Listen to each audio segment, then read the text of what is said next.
Okay, so when we are talking about populating your world, we are talking about not populating it with a large number of dumb NPCs. We are talking about populating it with a collective of NPCs, which are organized as society in what we call settlements. Settlements are a group of NPCs which are living around a common associated infrastructure. They are related by family ties, blood ties, friendship ties, and they've got activities, of course, a level of development of the infrastructure which depends upon not only their level of development, but also the type of settlement that you're setting up. Could be a village, could be a hamlet, could be a base camp, could be absolutely everything up to a large town. And this is not only animated avatars, but interactive ones, meaning that they don't only go through routines, okay, which you define. Example, it would be home to work, work to home, okay? But they are also interactive in between themselves. So when they meet in the street or in a certain place, they're going to be able to enter into dialogues, which are going to be based upon their current status, their current needs, their current mood, okay, and which is going to create a chatter across the settlements and in between NPCs, which makes an imitation of life, okay, and also, of course, interaction with the player. So every NPC should be in your world an intelligent NPC. An NPC that can be addressed by the player and that fulfills a certain number of positions, let's say, in terms of interaction. You can have provision of goods or services to your player. You can have provision of information to your player. The NPC can be part of a quest. We come to what is we call dynamic quest after that.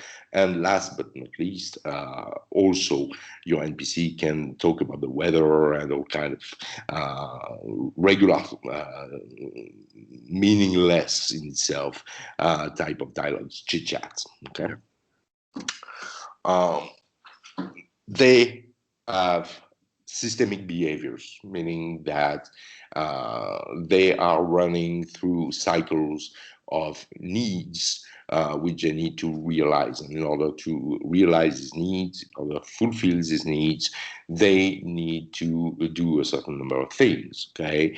They need to work in order to have money. They need this money in order to buy some stuff. And they need this stuff because they are looking for some kind of achievement in what would be the equivalent of a Maslow pyramid, okay? And as each and every NPC, due to its own personal history of achievements, is at a different level in this pyramid. Of course, this creates rich, a large number of possibilities of combinations when two NPCs meet, for an example, and it creates richness and feeling that your world is breathing, which is what we are trying to achieve here. And of course, we've been talking in our longer video on the issue with grinding quests, mainly. You have so much budget or so much time which is allocated to this creation of grinding quests. So as a result, your player is going, whatever is the time that you've been spending on that, is going to come to a point where the quests are starting to repeat themselves, okay? And this is actually where you see a lot of falling out of love of your players with your game, okay? As we have seen in so many MMORPGs especially. So our system is allowing you to create quests from what is happening to your NPCs. And you don't create these quests, actually. The system is creating them alone. Okay, it's taking the conditions of the NPCs, and this is allowing the emergence of quests. Let me give you an example. Um, you have a group of players in an MMORPG that is going to burn half a village. Okay, of course, these NPCs are going to need help to rebuild this village, and this is going to create the conditions of the quest for your players to participate in. And we will, of course, allocate the different NPCs that you need to um, the scenario of that quest, which is dynamically built. Okay, we'll revert back to this in details in another video. So we are going from efficiency to added value. This is the goal that we have set up for Agora. It's not only to be a productivity tool, but it's to be also a tool that is creating added value within your game. Okay? So, of course, the fact that we are able to automate the generation of settlements, meaning populations on one side, large quantities of NPCs, and the infrastructures and the buildings that are going with it, is going to dramatically reduce your time and cost in order to populate your game world. But we're also going to be able to provide credibility, imitation of life at low cost, because once you've got automated dialogues which are built, this means that you don't need to script for these dialogues. Once you've got NPCs which are able to go through their own cycle of routines, and these routines are changing depending upon their situation, then you have the ability to benefit from a world that is breathing at low cost too. Okay, but not only does this, but also we believe that it's increasing the lifetime and the replay value of your game. Right? The fact of being able to generate dynamic quests is obviously increasing the lifetime. The fact that these quests are never going to be the same because they entirely depend upon what has been happening to your worlds for a certain player, okay, which is going to be very specific, then you're going to have more replay value for sure. And as of a whole, this is allowing you to take your game in the directions that refer you back to our main video on that. Is going to be able to allow you to move your game from what I would call static. Okay, you got a beautiful world, but everything is scripted, or it can be procedural, whatever. Okay, it's predefined, to something which becomes systemic, and systemic means more immersive. Okay. Okay. So the way we've organized Agora is in modules. And what we are going to release by the end of June as our closed beta is Legacy. Legacy is a settlement generation. It's a cornerstone of the system. It's the one which is going to produce these intelligent NPCs and their environments. And this is what we're going to demo next. Quite quickly, during the summer, we are going to provide the interactions between NPCs and NPC versus player interactions. So all that is automated dialogue system, and generally speaking, the reactions that the NPCs are going to have when they meet each other or when they meet your players. Along with this is going to come by early fall the behavior system, which is going to allow you to define more precisely the routines, the motivation, the moods available to your NPCs. And by the end of the year, the quest is actually a module that is already ready. but which requires, of course, that the population of NPCs that you want to allocate to this quest is here, which is legacy, is able to interact with your player, which is interactions, and has a number of presets behaviors, which is the behavioral model. Okay, so we will release quests by the end of the year, and we are working on through integration with major engines, and especially through integration with Unreal Engine. We are working on being able, through the in-world module, which is the last one, which is here, to allow you to deploy your assets automatically into your world. Okay, right now with Legacy, you are preparing your population, you are preparing your buildings, you are preparing each and every type of assets, and you see that it's quite rich. But you still have to, of course, you are importing them into data table in Unreal, for an example, but you still need to place them manually in the world. And this is what we are working on now, is the ability for you to automatically deploy it, pre-position it into your world. All of this is around a framework which is allowing interoperability in between modules. So, thank you very much, Joanne. It was very exciting news, and we're making huge progress within development's lifecycle. What we're planning to do is release a closed beta to a select group of developers by the end of June, early July on the Legacy module, followed very closely by an open beta to everyone else that signs up by early fall. Following that, we're also going to release a closed beta of the behavior and interactions modules, and that then will follow a open beta by winter, for which we will then be rolling out the closed betas of the quests and the in-world.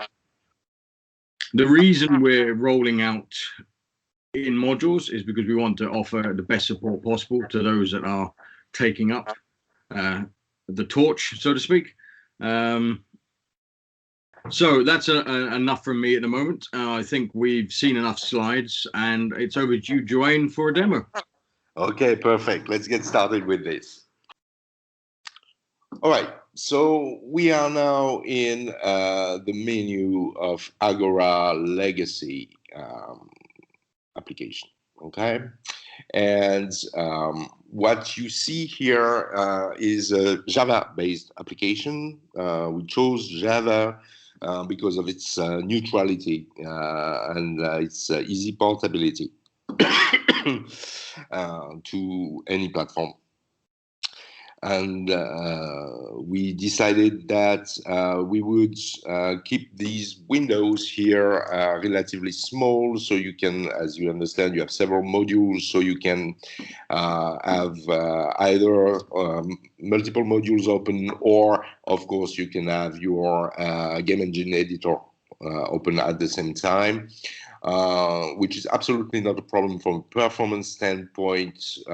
You Huckster know very well this little test machine that I'm having, but for the ones who don't know me and don't know the machine, this is a 6 years old Mac, which is 8 gigabytes in RAM, 2.7 gigahertz dual-core Intel Core i5, and the storage available is 16 gigabytes of storage on the machine. At the same time, it's got a very, very decent number of various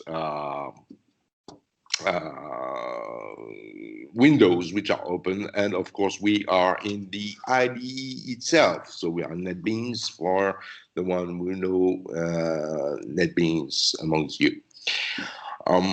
So just this to tell you that there is absolutely no problem of performance of any kind, or memory use of any kind, or disk space usage of any kind with our application. So what do you have here? You have a menu which is allowing you to create your settlements from a set of parameters. And these settlements can be either using our defaults, okay, or using custom models. Our default can be, of course, tweaked a little bit, and custom is an entirely personal to you and to your world. And once this is created, you can, of course, edit what you have been doing in order to make minor changes. And you've got here what is called parameters. Parameters is the ability, regardless whether you are on a custom model or on the default model, you're going to be able to perform minor changes to a certain number of parameters of the model. Okay, this is kind of the quick settings for these models.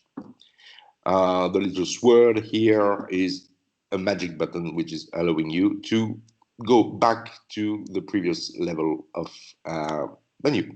Okay, so let's see what are these base parameters. First of all, you're going to define the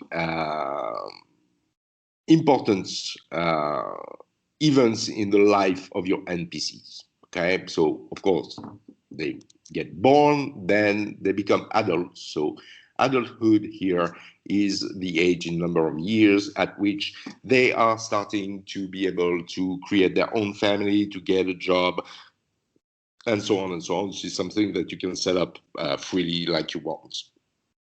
You've got a death rate, which is in our standard model. What you see here is the data of our standard model. As you see, you can, of course, edit it. Okay, this is 2% of death rate per year, which is basically unexpected death. You're not dying of old age, you're dying from a work accident or these kind of things. Okay, you've got the minimum life expectancy and the maximum life expectancy of your NPC. Okay, so in this case, we put a 55 to 65. That means that our base model is made for a medieval world. Okay, so you're not supposed to live that old there. You've got 55 years old, and we're going to start to test you every year in order to know if the NPC is dying. And every year is going to get, because we've got 10 years gap here, plus 10% chance of dying. So when he gets to 65, he's dying, rain or shine. Okay? But this is allowing to have life expectancies which are not uniform across the population. We use what we call a seduction rate in order to know if your NPC is going to marry or not to the persons of opposite sex that is meeting. And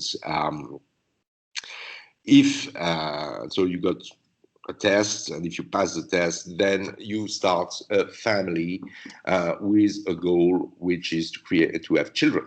And you're going to have here also a 50% pregnancy rate. So we're making a test every year that passes in order to know if the couple is managing to have a child. And it can have, each NPC can have a minimum to maximum number of children. Okay, so that would be a random number, meaning that NPC A would have, for example, a value of 10, NPC B would have a value of 3, and if they get in couple together, then actually their expectancy is 3, okay, the minimum level in between themselves. Okay, and a number of interim years between two pregnancies. So these are our default setup. what you want to have, what you can see here is from just this simple set of parameters, you are managing to have couples, families, which are going to be extremely distinct in the life that they're going to lead. Okay, they're going to have a different number of children. The members of the family are going to die at different periods. Some of them are going to remain alone all their lives. Some of them are going to enter into new families themselves quite quickly, and so on and so on. Okay, the important thing to know is that we are not generating the NPC. Well, we can actually use our software in order to generate a population that is preset. Okay, meaning I want to create 1,000 NPCs with 60% of men, 40% of women, and I want them to have blue eyes, black eyes, brown hair, whatever. Okay, you can do this. But what you can do also, and where is the richness of our software, is you can start from a base population. Let's say 100, okay, 50 male, 50 female, or whatever it is you want. And you can add them throughout multiple generations, reproduce, have children, okay, change their social status, and so on, which will create a population which will be diverse and which will be not randomly created. Okay, it will be created based upon the rules. There is, of course, a certain element of random in this, but it will be created based upon rules, and we believe that it gives better cohesion to your settlements, makes it more credible. Okay, you will have children that will look like their parents, for an example, look like a bit their cousins. Okay. You will have poor people living in dire conditions, and you will have rich people living in good conditions, and they might not have the same number of children, and they might not have the same number of surviving children throughout the years, and so on and so on. Okay. So another important part is the ledgers. We are generating all sorts of ledgers, actually, which, what is important with this, they can be turned into world items. Okay, let's take a sample. One typical ledger that we're going to generate is a family tree for each family. This is allowing us to do a certain number of things that we're going to show later on. This family tree, it can be, if we decide that we're going to generate it in world item and we're going to provide it only to the individuals which are part of this family tree. This means that it's automatically going to generate books in your contents of books that you can place then after on the shelves of the home of this individual. Okay, so it's also allowing to populate your world with meaningful data that can be useful, okay, to your players. And we are having a large number, as you can see, of ledgers that we can generate, and here you're going simply to suppress, let's say, a certain number of them. Okay, confirming, and that would be the changes made to your ledgers. Options, which is a fast setting for tax rates. Okay, the affluence, the wealth of your, as a factor of our base wealth of your population, the prices of houses, positive or negative, the prices of maintenance of your houses, and so on and so on and so on. Okay, and for the population, what is the female employment? What is the female share of population? What is the retirement age? Do we apply inheritance rules? And so on and so on. Couple of base parameters which are applicable either to our custom modules or applicable to our standard parameters. Okay, so standard is what we ship with, the model we ship with, the application, and custom is the model you define. And we're going to see now where you are defining it. I'm not going to enter into all the possible 2000 parameters that we have for defining both our settlements, I mean the infrastructure itself, the society in which we are running, or the avatars, okay, themselves, which are also heavily customizable. What I want to show you is the speed actually at which it is creating at runtime in a game, okay, a large number of NPCs. So for this, we're going to go to a little funny game that we decided to make as a sample, okay? And this sample is called Let's Kill Hitler, which is a game in which you are traveling back in time to a little village called Brno, and you're going to try to identify the ancestors of Hitler, and you're going to kill them, okay? At least one of them, in order to be able to win the game.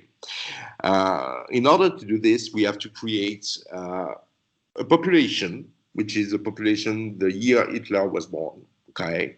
So we create a population using Agora.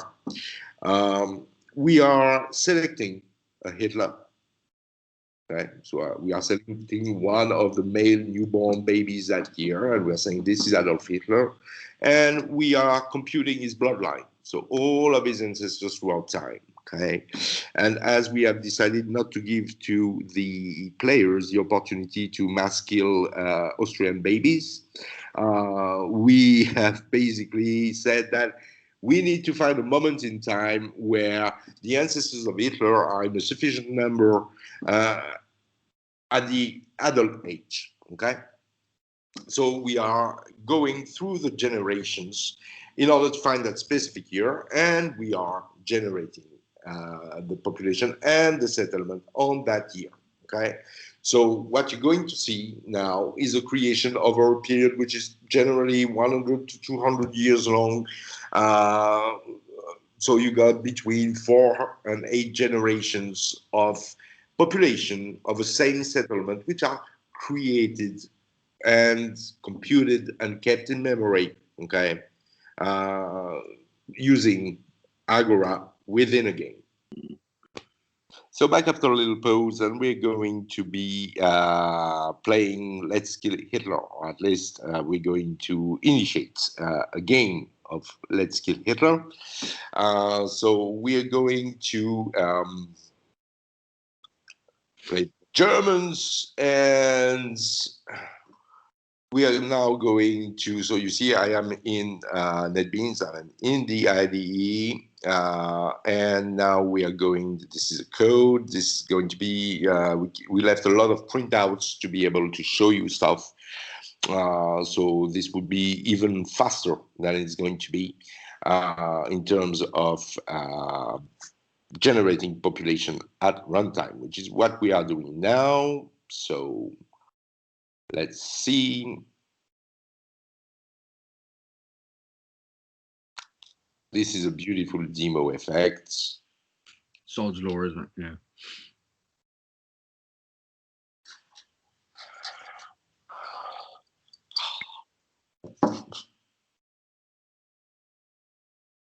Totally uncut scene.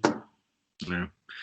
what we should make clear as well to anyone watching is the graphics are not final. This is they are far from being final.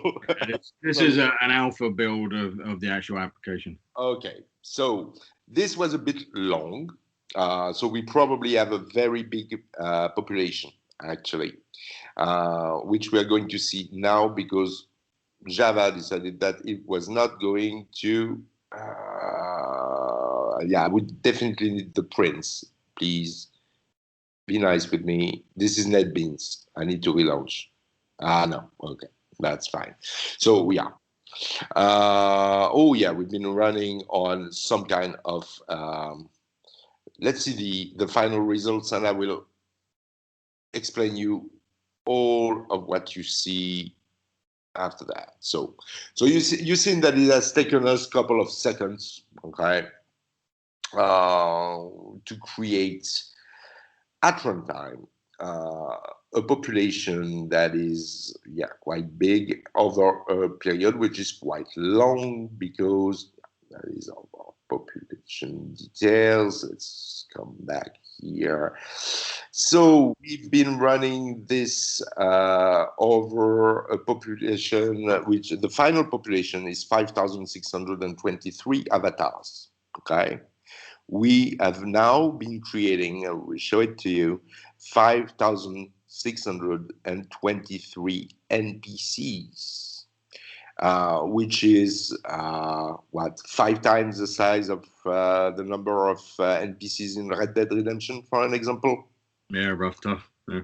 And we've been creating them from a base population of 100, and it has been evolving over 160 years. Okay, and not only we have been creating this population, but after that, we have been doing, so this stops here, the creation of population per se, but we have been kind of refining our population and doing a certain number of things, which I will also explain you in a minute. So let's get back at the start of this. So that's 161 years, and we are starting from a population of 100. Which is in our standard model, 50 male, 50 female. Okay, age 21. So in age 2, reproduce themselves and start a job. Okay, according to our standard model. What you see here is jobs. Okay, number of jobs open. So we got 10 different categories, 10 different types of jobs which they can be employed in. And we set up 10 jobs per category.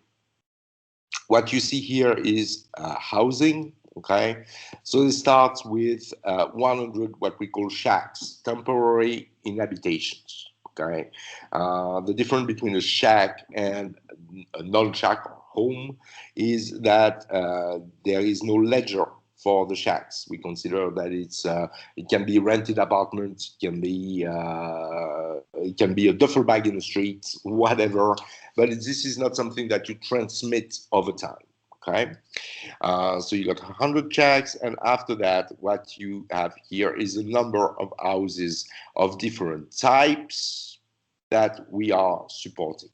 Okay, the types are defined by a combination of external appearance of the house and interior of the house, because we are providing houses which can be explored.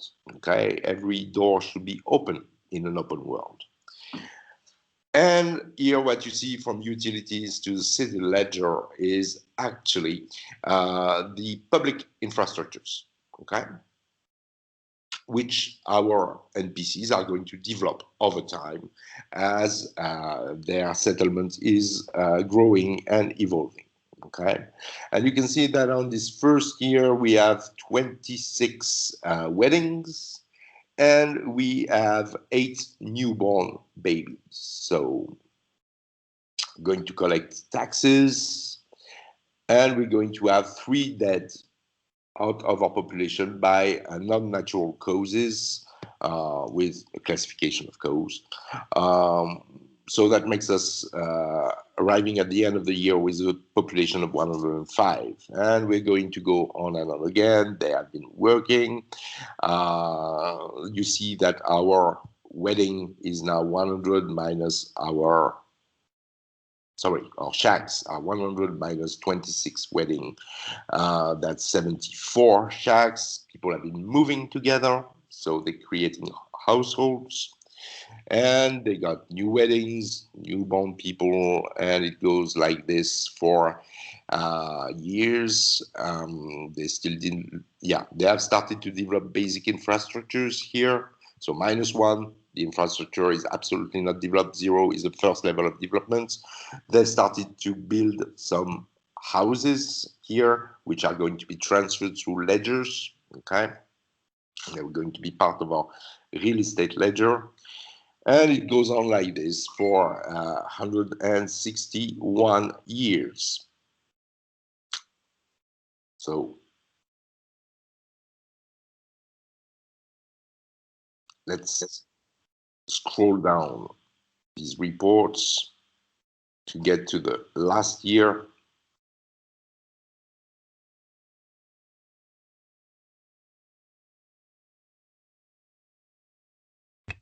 A bit long, sorry. A lot of prints here.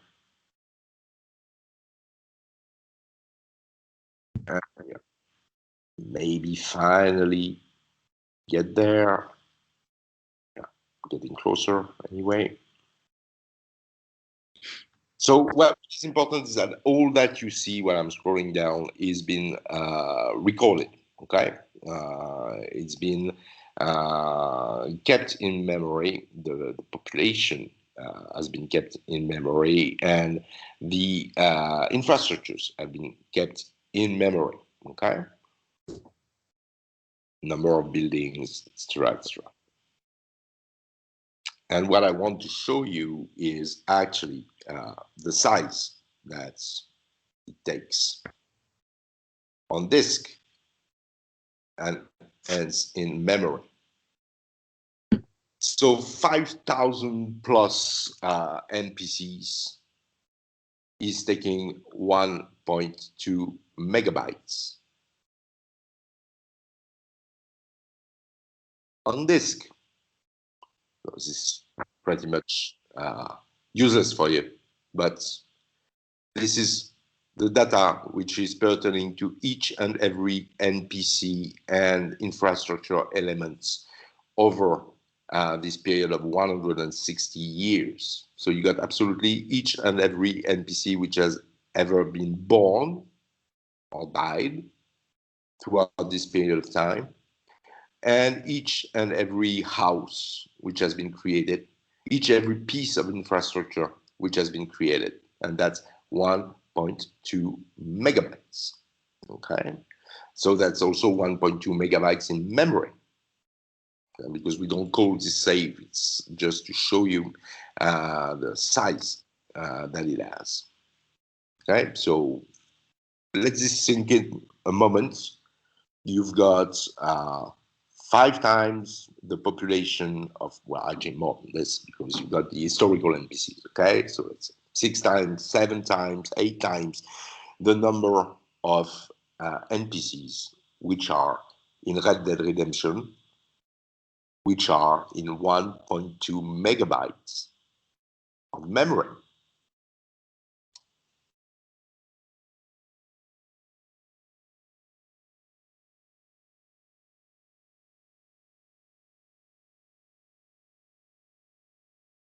And yes, so we get there. So you've seen that, for an example, in the file that I've shown you, the names of the people are not here, okay? This is something that we are generating from what we've been encoding, okay? And we are allocating dynamically names. Of course, they are based upon the names of your parents, okay? And so on and so on. So we start with an original combination of 100 individuals with their names, surnames, and then depending upon inheritance laws, okay, you're going to have people taking the name of their fathers or mothers, and this is going to give you the name of your final population, okay, which is represented here. So I was saying that we had been making a couple of things. We've been first identifying Adolf Hitler, okay, and this is his identifier here. And then we've been going through our population throughout 161 years to find all the ancestors of Adolf Hitler, and we found 39 male and 39 female, okay? And then we did look for kind of an optimal year, okay, where we had enough of these ancestors in order to enable our game to happen. And we found a year where we had 9 of these ancestors which were living at the same time and were adults. Okay, so we eliminated part of the population, and actually we also eliminated the legacy. We eliminated the children from the equation. Okay, so out of these 5,900, 6,000 NPCs, we actually are keeping not a lot of them, because we are keeping 2,900 of them. And on the year where we are going to send our player back, we're going to have, which is 52 years back in time from the last year, we are going to have a population of 1,000 NPCs. So that's very good, 1,012. What we're going to show you now is actually the population of Red Dead Redemption, 1,000 NPCs, okay, which is going to be deployed in game and present here, okay, in an open world where you've got a number of houses. It's one settlement, okay, so it's an open village, let's say, and this open village is comprising of 575 houses on the year where we're going to go back. Okay, so a little bit more than 1,000 inhabitants, a little bit more than 500 houses. You got people who are single, these kind of things. Okay, and this is actually our population. Okay, so with different characteristics, where they work, where they are, who are they married to, are they at work or are they in their home at the moment where the player is going to enter, what is their age, are they going to be friendly to foreigners, are they going to be friendly to German or allies, or are they going to be neutral, are they going to be fighting or not when their village gets under attack by all these people who want to kill or protect the ancestors of Adolf Hitler. And you can see too that we have also loaded in memory the avatar, which is a 2D image, okay? But we have loaded in memory the avatar. So you really have 1,000 NPCs which can be deployed. Okay, so just before we are going to show you these guys live, which was here, just want to remind you a couple of things. Not only we have generated these 1,000 NPCs on legacy population, so when we're going to go back in time, but we also did generate 2,900 other NPCs that we don't print up here, okay? But they are generated, and they are the current population, because in the game you can travel in the current year, and you can travel back in time. So really what we do have in memory now is 3,900 NPCs with their 2D avatar loaded in memory. And I remind you the huge capabilities of this little Mac Pro, 8 gigabytes, 6 years old machine, and a lot of applications, as you can see, open in my dock, and we are in the IDE, okay, with a lot of points. So it took us a total processing time of 32 seconds, 33 seconds actually, in order to generate this population at runtime, okay? And this is quite a big population, all right? And now let's go. let's go visit Bruno in 1889. So here I am, this little guy. So please don't mind the very basic level of graphics. Okay, this is just made so that we are able to show you that we are um, actually generating um, the NPCs, okay, and the buildings, and so on and so on. So, just to give you an idea of what you see, this is a time portal. These are a certain number of structures which are inherent to the game, and we're not going to talk about it. And this is the village per se. So, where is the housing? Okay, and our people, they are either in the houses or they are working here in the factories. Okay, so what we're going to do is we're going to explore the houses, and we are going to go in there, probably. Yes, here we are. And now we have generated not only the couple of houses that you see here, okay, but we have generated actually all the houses which are present in the game. And in some of these houses, you've got NPCs. You can enter each and every one of these houses by finding the door. Okay, so it's an empty house. Please notice the green background, okay, which is a code for a specific type of interior. And let's enter another house. Oh, it's blue, okay. So that would be another type of interior, which of course is not very elaborated in our game, but in a 3D environment could be a perfectly elaborated type of interior. I'm going to try to find you somebody who's in there. For the moment, it's pretty much empty, but yeah, big chance that a lot of these people are. Yeah, okay, I got one here. Must be probably in this house. No, not in this one. In this house. Okay, and we have just found our first Austrian here, which is welcoming you. Okay, so here is your first avatar. All right.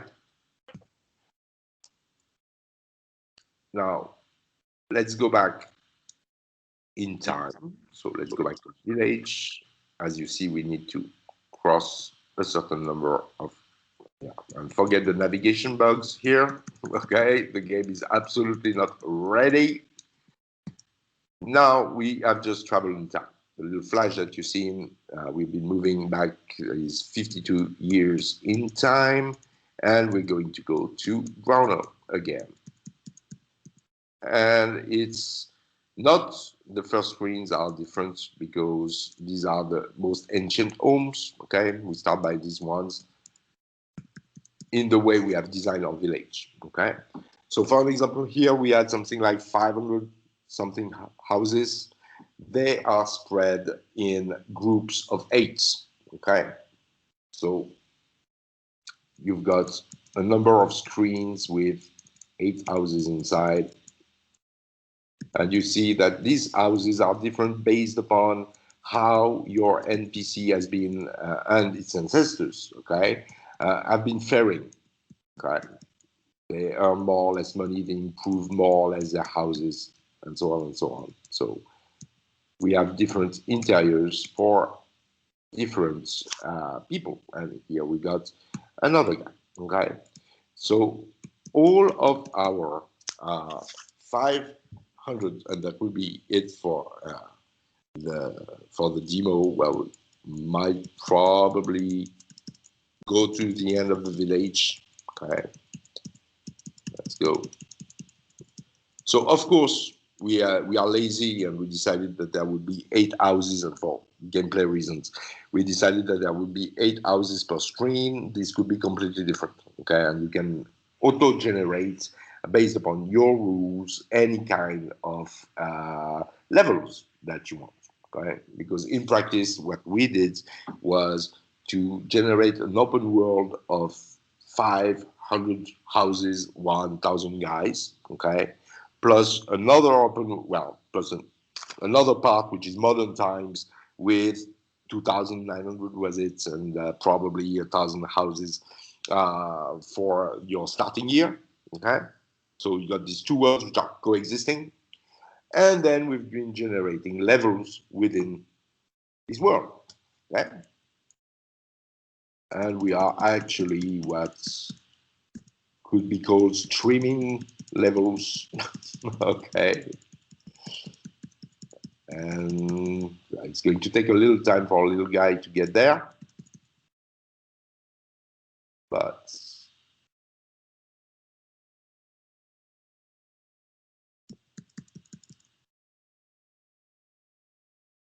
yeah, it's taking some time. Let's check that we still got people. We still have people here. Oops. Well, I'm not going to go till the end of the village because it's going to be a little bit long, but you see that you've got housing, which is really variating throughout the levels, okay? And that you've got some houses which are empty and some houses where you do have inhabitants, okay? So that concludes this demo, short one, and maybe it's time for just wrapping up quickly what we've been going through over the last 15 minutes or so. Thank you for the demo, Join. That was very insightful.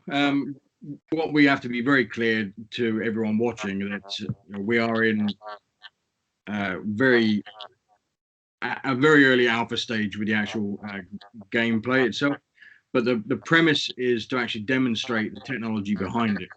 As you can see that from launching the application and starting the game, where we generated around 3,000 NPCs for in-game, took around 30 seconds. This gives us huge potential for building out real worlds within your chosen IDE of choice. If you're using Unreal Engine or Unity, and each NPC comes with a full, rich background. There's a history. This allows us, as Joanne said, to build out books within the game worlds. You can have births, deaths, and marriages, certificates, everything. It gives you an endless opportunity of how rich and detailed you can make game worlds. We chose Java because of its portability. It also is not the most, should we say, Performing. Yes, most performance of technologies we could use there, but we choose it for that reason because we didn't want to come across with an Objective C or C# application that's highly optimized for an individual platform. We wanted to show you something that can be lifted and shifted to any. We're platform agnostic with using Java. Join the machine. He picked his very used MacBook to do the demonstration. As you can see, it's highly performant even in current conditions. And if you want much more modern tech, it flies. But yeah. And I just want to wrap up on your wrap-up, Elxir. Thank you for that. But what I want you said one thing that is important, which is the ability that a game designer, a game developer, has using our tech to use this new trove of information that he has about the NPCs in order to make his world more breathing, more live. Okay, what we've shown here is a very simple use of the relationships in between members of a population. Okay, fetching the ancestors of Adolf Hitler. All right, and in game, as time goes by, and we will demo the game when it looks a little bit better. Definitely, what you will see is our NPCs are already now able to give you information. So the way it works is you go into the village and you ask to people, do they know this guy who is an ancestor of Adolf Hitler? And they will tell you, oh, he's a coworker, oh, he's a neighbor, oh, I don't know him, but my wife does. Okay, so you have new ways of actually creating stories, okay, and storylines for.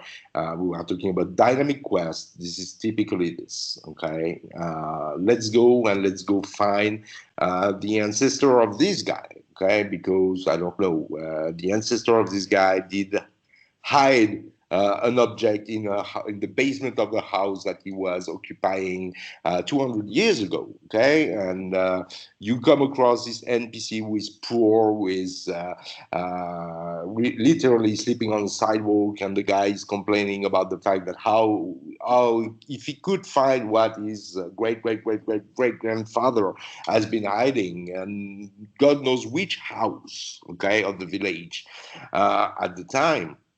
And you're going to go through the ledgers wherever they are kept. You're going to get the name of the guy. You're going to get the house he was inhabiting at the time, and you're going to go dig the basement. Okay, and all of this is bringing new abilities for new interactions. Okay, and basically this is the cornerstone for beyond the ability of populating a world with a large number of guys, male or female NPCs, and to make it in a meaningful way. This is also enabling all sorts of gameplay ideas that you can have in your head and you want to make become live. Yeah, and exactly. And to touch on that further, if you had a time travel mechanism like we displayed in Let's Kill Hitler, you could go back in time and affect real world, present time conditions. You could go into an ancestor's house, ransack their property, and leave them destitute, and this would change the entire outcome of their bloodline. It's with the modeling that Agora actually allows us to implement. It really is your imagination that is the limiting factor. Okay. And we will have occasion during the coming weeks to make more in-depth presentation of the technology, and luckily of Let's Kill Hitler, which we are going to use before we release the game. We are actually going to use it as a demo platform, okay, to show how the different options in Agora are impacting this world and the extent of what you can practically do in game using Agora technologies. Thank you very much for your time. Thank you, everybody. Bye.